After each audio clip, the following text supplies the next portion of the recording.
Agora, 9h22, nós falamos muito sobre a decisão do governo brasileiro de fazer com que seja cumprida uma norma já existente de taxação de produtos que entram no Brasil pelos sites gigantes chineses que operam no mundo inteiro. Esse é um assunto para lá de polêmico e é por isso que a gente convidou para falar conosco aqui hoje o professor Heleno Taveira Torres, professor de Direito Financeiro do Departamento de Direito Econômico, Financeiro e Tributário da Faculdade de Direito do Largo São Francisco. Professor Heleno, muito obrigada por falar conosco, seja bem-vindo, bom dia para o senhor.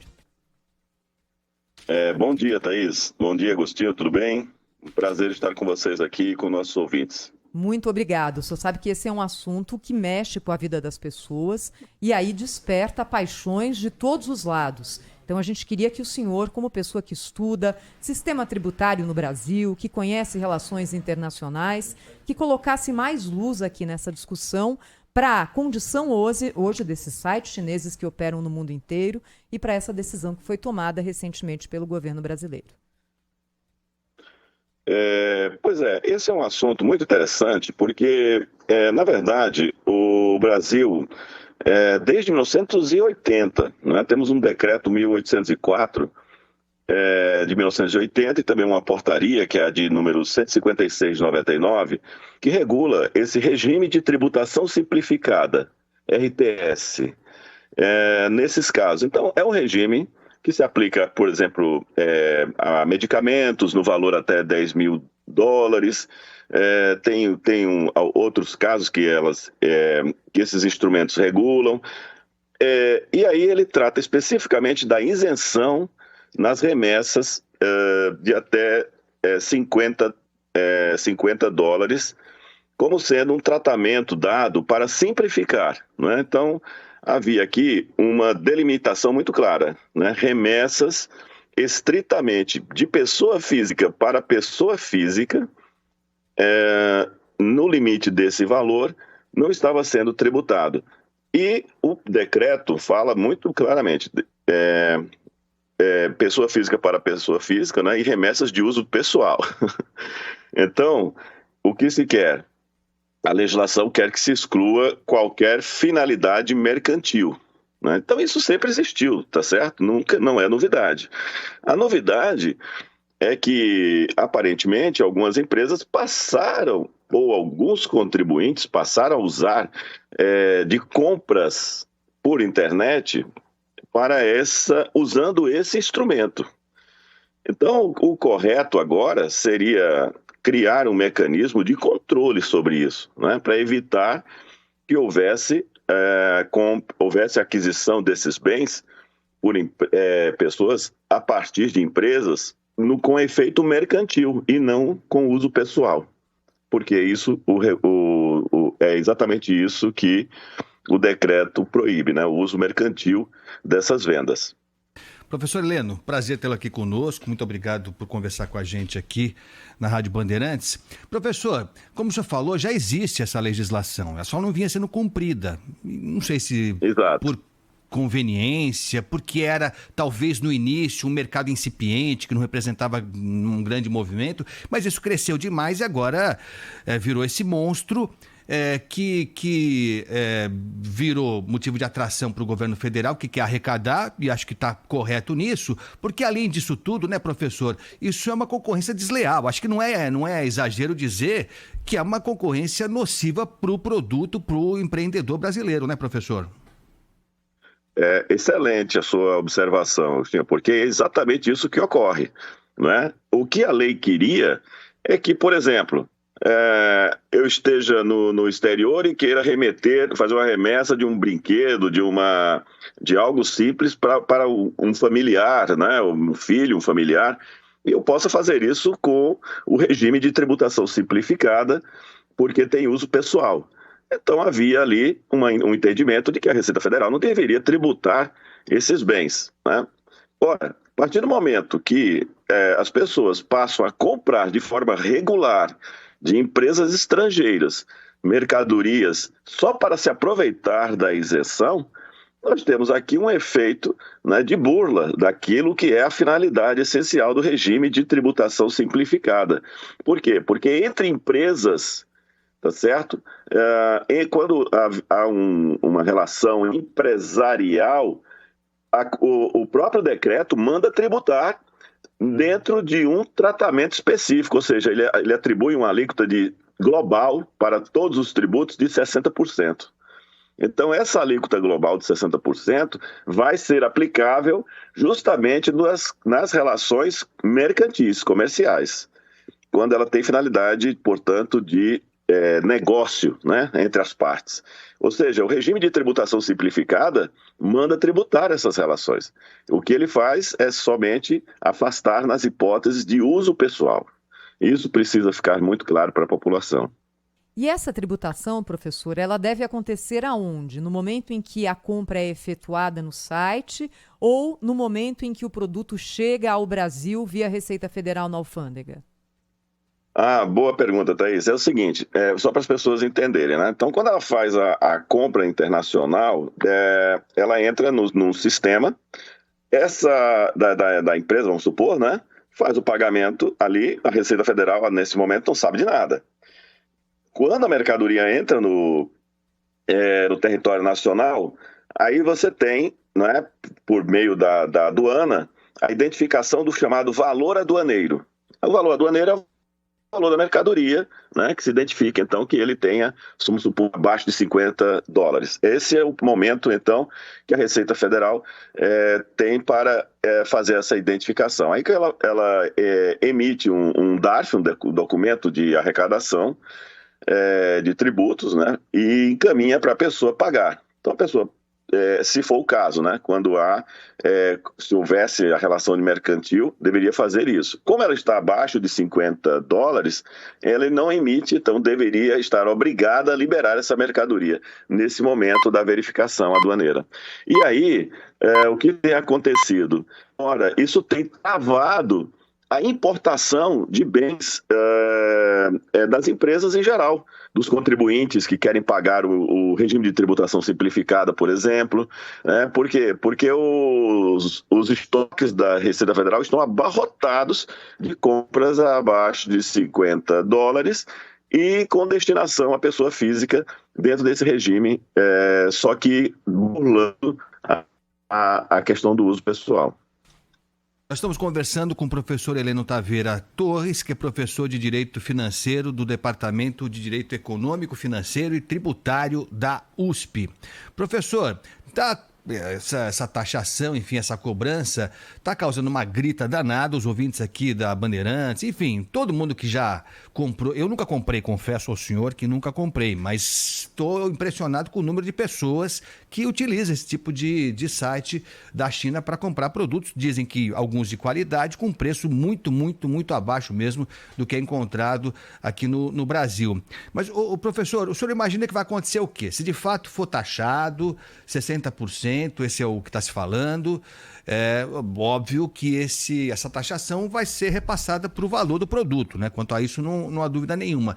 Mas é muito provável, professor, que mesmo assim esses produtos da China entrem no Brasil ainda com um interesse muito grande. Eles vão continuar, ao que parece, ainda sendo muito baratos na comparação com o produto aqui do Brasil. A discussão seguinte vai ser a taxação dos produtos brasileiros, o imposto cobrado aqui no Brasil, professor? Não, veja bem, o que é que o regime diz? Ele diz o seguinte, nessa portaria que eu mencionei, né, que o valor, um produto até $3.000, ele entra nesse regime de tributação simplificada, tá certo? Então perceba, isso continua em vigor, né, e essa alíquota de 60%, esse regime especial, do que eu entendi até agora, né, do que foi tratado pelo Ministério da Fazenda, vai permanecer em vigor como se encontra, né? O único foco deles é realmente esse uso indevido daquilo que é finalidade pessoal, né? Então essa tributação. Desculpe, Sim. eu acho que não ficou clara a minha pergunta. Eu quis dizer o seguinte, mesmo com essa taxação, os produtos chineses entrando no Brasil ainda vão ficar muito abaixo, Seguem provavelmente competitivos. muito competitivos, né? Vão ser muito atraentes na comparação com produtos produzidos, feitos aqui no Brasil. O que eu queria saber do senhor é o seguinte, se isso é verdade, se essa concorrência ainda vai ser difícil para o produto brasileiro, se a discussão seguinte do governo brasileiro vai ser essa, de diminuir a taxação em relação aos produtos fabricados aqui no Brasil. Ah, certo, excelente. Essa também é outra pergunta importante, porque a indústria brasileira convive de há muito com, infelizmente, com essa concorrência desleal. Não é de hoje, né? Porque aí, o que é que ela afeta? Ela afeta o valor aduaneiro, que é o valor da mercadoria quando chega na aduana. Então, além da questão da taxação, você tem também uma questão do preço, né? Claro que nós precisamos de reforma tributária para ajustar as questões de custos e tentar reduzir o preço da mercadoria brasileira, que tem muito de carga tributária. Mas é lógico que na importação nós temos que ter tributação para fazer o justo equilíbrio entre o preço da mercadoria que entra e aquela que é vendida no mercado nacional. É por isso que existe essa tributação, por exemplo, na ordem de 60%, porque isso equivale, por exemplo, a uma espécie de soma desse volume de tributação, né, equivalente, para fazer face a isso. Agora, como o preço da mercadoria ele chega muito abaixo, né, geralmente do custo do próprio produto brasileiro, aí você tem que fazer aplicação de outros instrumentos aduaneiros que vão levar ao controle do próprio preço, tá certo? Isso está previsto nos acordos da Organização Mundial do Comércio, isso não é nada arbitrário, não é? Entretanto, é muito difícil de ser feito, caso a caso, não é? Temos aí uma série de questões a serem enfrentadas do ponto de vista legal e, às vezes, o fisco não consegue aplicar isso de forma em massa, né, para todos esses produtos. Mas existem mecanismos para isso, de controle do preço, do chamado valor aduaneiro, porque esse valor aduaneiro ele é universal, é um acordo da Organização Mundial do Comércio e que obriga, né, todas as nações a se submeterem a esse regime do controle de valor aduaneiro. Valoração aduaneira, chamamos. Professor Heleno, queria então inverter a pergunta e acho que isso passa pela cabeça de muitas pessoas que se deparam com essa situação ou que compram utilizando esses sites, que é a seguinte: como é possível que um produto chegue ao Brasil tendo custo de transporte elevado, porque vem do outro lado do mundo, da China, e custo de transporte interno também via Correios do Brasil, e que, claro, custos de produção, remuneração das plataformas.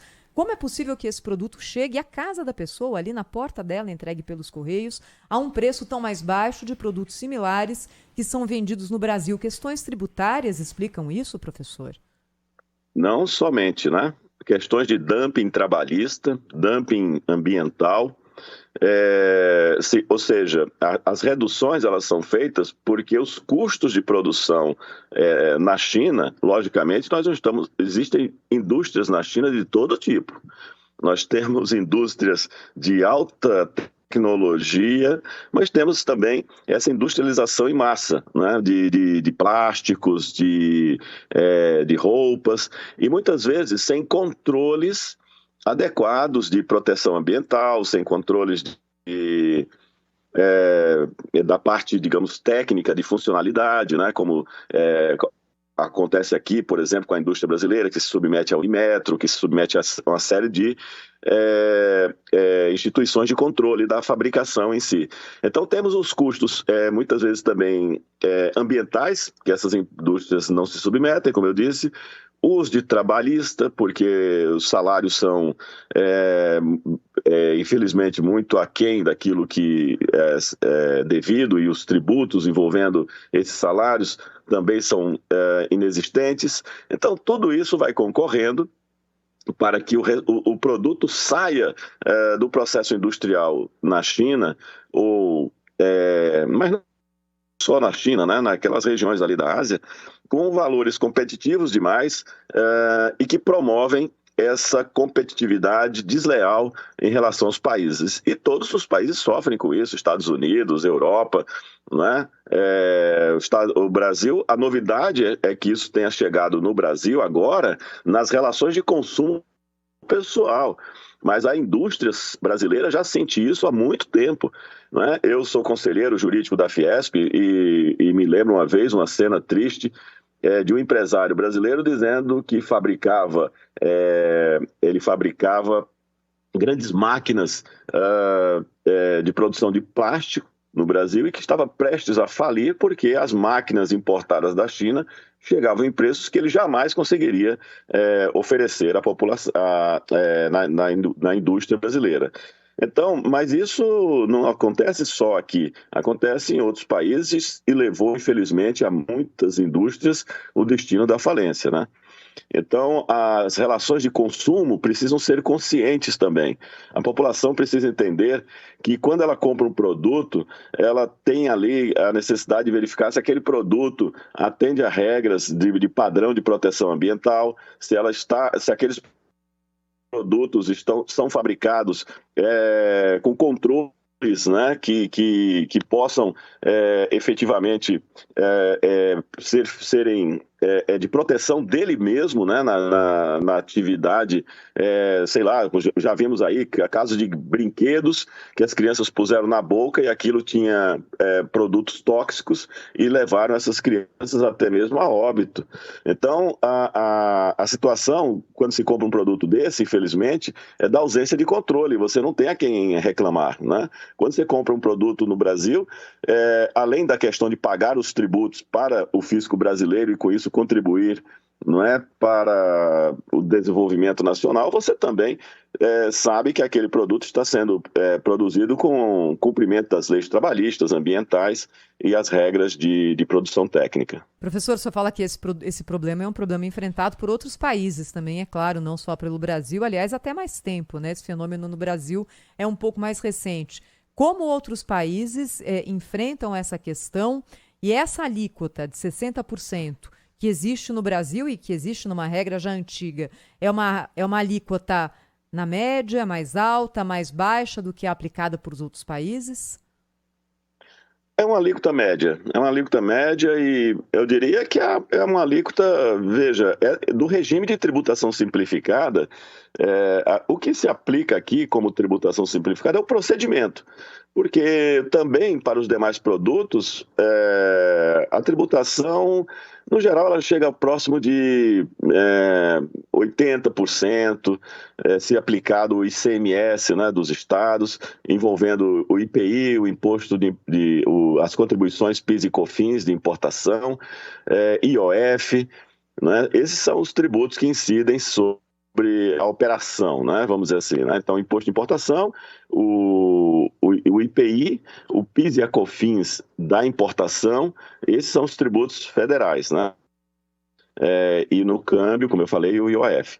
E no âmbito estadual, incide o ICMS.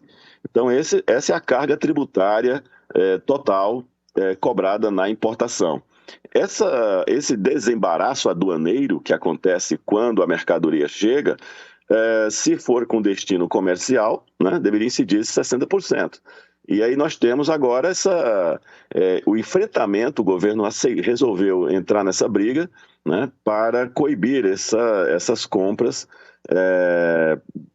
com valores abaixo, né, dos $50, era de $100 também, em algum momento. Então, esses valores, eles estão dentro de uma margem normal. Em outros países também existem regimes parecidos. Estamos conversando com o professor Heleno Taveira Torres, que é professor de Direito Financeiro do Departamento de Direito Econômico, Financeiro e Tributário da USP. Professor, teve gente que falou que o momento para se discutir essa taxação desses produtos que vêm da China, desses sites, não foi o mais adequado, porque o Brasil estava lá na China, né? Que pode ter parecido um pouco delicado, né? Você apontar o dedo para algo ilegal, irregular, envolvendo o país que está te recebendo. O senhor acha isso mesmo ou, pelo contrário, mostra uma certa independência do governo que quer o dinheiro chinês, mas quer o dinheiro bom chinês? Como é que o senhor analisou isso? Muito bem, eu acho ótimo que tenha acontecido nesse momento, até para chamar a atenção das autoridades chinesas sobre o controle, né? Eu acho que a China mudou muito. China, Coreia, esses países todos que produzem com esses dumpings ambiental, trabalhista, que eu mencionei há pouco, eles hoje não querem mais essa indústria, né? Isso foi uma indústria da década de 80. Você lembra daqueles tempos, Agostinho, dos chamados tigres asiáticos, né? Então as pessoas mudavam as plantas industriais para a China, produzia até mesmo indústrias americanas, europeias, produziam na China e eles próprios faziam essas exportações hostis para os países europeus da América Latina, etc., né? E o Brasil não ficava de fora. Então, só que hoje a China tem produção e tecnologia de ponta. E eles não estão preocupados mais com esse nicho de mercado, vamos dizer assim. E essas grandes empresas, esses portais que surgiram, que são a grande novidade, né? Shopee, essas novas plataformas. Só que elas estão querendo concorrer diretamente com quem? Com a Amazon, com as grandes americanas, em tudo, né? Elas, claro, usam essas remessas de baixo valor, mas elas estão competindo de igual para igual em outros mercados. E a tendência do mundo é isso. O que elas querem? Livre mercado, né? E eu acho que isso o Brasil tem assegurado. Mas com taxação ou sem taxação? Eu acho que o governo chinês não está minimamente preocupado com esse debate, porque para ele tributar é realmente um dever de cada país. Agora, o que chama a atenção aqui é realmente a questão de uso indevido da exportação. Então, ao governo chinês, eu acho que caberia até alerta para fiscalizar essas operações dos seus portais. Eu não sei se isso será feito, eu não sei como será feito, né, para evitar justamente aquele efeito danoso de competitividade desleal. Se o governo chinês estiver preocupado com esses controles, tem uma ótima oportunidade pela frente. Agora, eu acho que isso mostra soberania, a nação brasileira se mostra forte, né? Deixa claro para o mundo que todos podem competir aqui, né, no mercado de e-commerce, desde que faça isso de forma honesta e pagando os tributos devidos nas operações. E veja que o RTS ele vai ser aplicado a toda e qualquer operação até $3 mil, não é pouco, né? Nós temos aí realmente uma vantagem excepcional de simplificação numa faixa de preços que é realmente uma faixa boa de consumo da classe média toda, né? Porque a partir daí já são bens suntuosos ou bens que só uma parte privilegiada da população pode adquirir, né? Professor, o Agostinho perguntou sobre a adequação do momento, aí eu queria emendar e perguntar duas coisas para o senhor. Primeiro, como é que a gente entende o fato de que essa situação aconteceu durante tanto tempo e não foi por falta de apelo ou de advertência dos empresários do varejo brasileiro que diziam que o pior concorrente que existia no momento, isso eu me lembro de uma entrevista que nós fizemos em 2019 com o empresário Flávio Rocha, e ele falou, olha, o que a gente enfrenta hoje, o pior problema do varejo de roupas no Brasil é a concorrência com sites chineses. E ainda não era um momento tão disseminado de compra como é agora em 2023. Ou seja, não foi por falta de alerta dos setores produtivos aqui no Brasil. Se essa norma já existia, por que ela não era implementada? Existe alguma explicação para isso? E aí, emendando sobre o momento da decretação dessa retomada da aplicação de uma norma pré-existente, o governo Lula assumiu dizendo que vai priorizar a reforma tributária para, seguindo aquele slogan de campanha do presidente que foi eleito, colocar o pobre no orçamento e o rico no imposto de renda. Ou seja, taxar mais aqueles que são mais ricos. E a primeira medida concreta que é tomada no campo tributário pelo governo Lula afeta a população que acessa esses produtos. E aí, o senhor já contou para a gente quais são as condições, mas acessa esses produtos baratos e por preços bem mais baixos do que aqueles que são oferecidos pelo mercado nacional, mesmo as lojas populares. Então aí eu pergunto sobre essa adequação e também sobre por que essa situação persistiu durante tanto tempo. Bem, como eu disse, né? Se esse regime...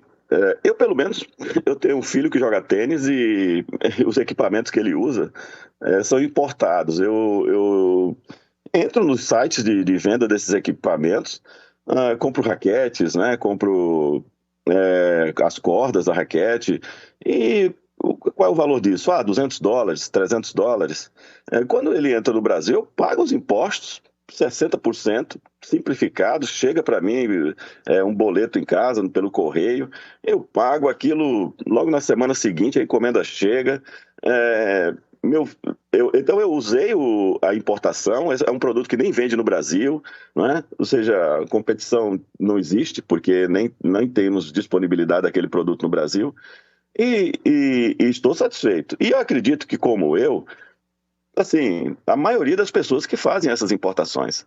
O que nós queremos é que nós tenhamos mercado, liberdade de escolha. O cidadão precisa de liberdade de escolha. Eu não posso ser obrigado a comprar só aquilo que as empresas, né, tenham disponibilidade de importação. Não, eu, cidadão, tenho que ter o direito de comprar também em sites internacionais e chegar pagando os impostos, receber na minha casa, enfim, isso eu acho que é um direito de todos. E aí acho que também a indústria nacional também não se opõe a isso. O que nós observamos é que a indústria nacional reclama de uma excessiva carga tributária, com justiça e com razão. Ela é realmente muito alta e precisa ser equacionada para que nós tenhamos uma competição saudável, né? Igual para todos, né? Que as pessoas possam competir no valor do custo do produto e não por expedientes de planejamentos tributários, de organizações de vendas que levem a uma concorrência desleal. Isso sim, eu concordo com a posição do Flávio nesse sentido, e ele tem toda a razão. E eu digo mais, nós precisamos sim de uma aduana forte. Quanto mais o fisco tem esse acompanhamento dos produtos que ingressam no Brasil.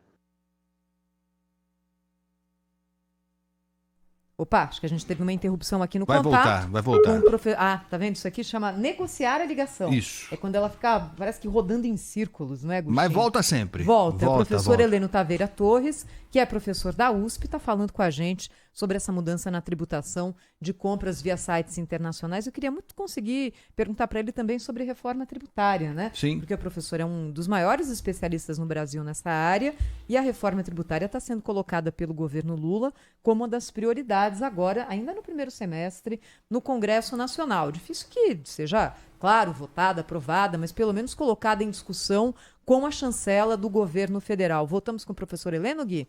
Professor, só para a gente terminar, então, o que eu queria ouvir, aproveitar a sua presença conosco aqui no Jornal Gente da Rádio Bandeirantes, é ouvir a sua opinião e a sua análise sobre esses projetos que já tramitam no Congresso há um tempo, que agora estão sendo encampados também pelo Executivo como projetos da reforma tributária, começando pelo consumo. O senhor acha que está em discussão ali é um bom projeto?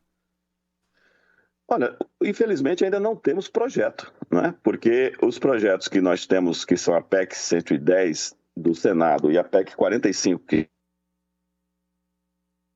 são herdados do governo passado, e que claramente todos os políticos dizem que eles não serão os projetos de reforma tributária, mas sim uma base, né, sobre a qual será construído um novo projeto.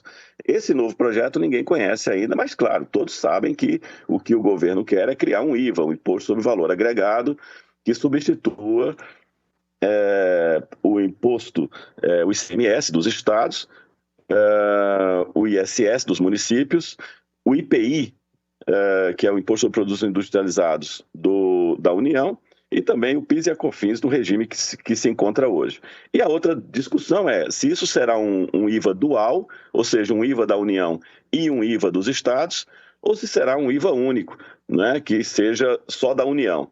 Essas são, digamos assim, as linhas mestras de uma proposta de reforma tributária. Qual será a que tem a maior chance de aprovação? Eu diria que hoje a que tem maior chance de aprovação é a do chamado IVA dual, né? Então seria a unificação do IPI, do PIS e da COFINS no âmbito federal. Isso faria o IVA federal e também no âmbito dos estados, o ICMS assumindo também o Imposto sobre Serviço Municipal. Ora, isso leva infelizmente, é uma guerra federativa. Os municípios, especialmente as capitais, São Paulo, por exemplo, já declarou que não aceita, não concorda com a perda do Imposto sobre Serviços e a sua concentração na tributação estadual. E para os cidadãos, que isso é o que interessa a todos nós, as empresas, a discussão também é o seguinte: nós não sabemos qual é a carga tributária até agora.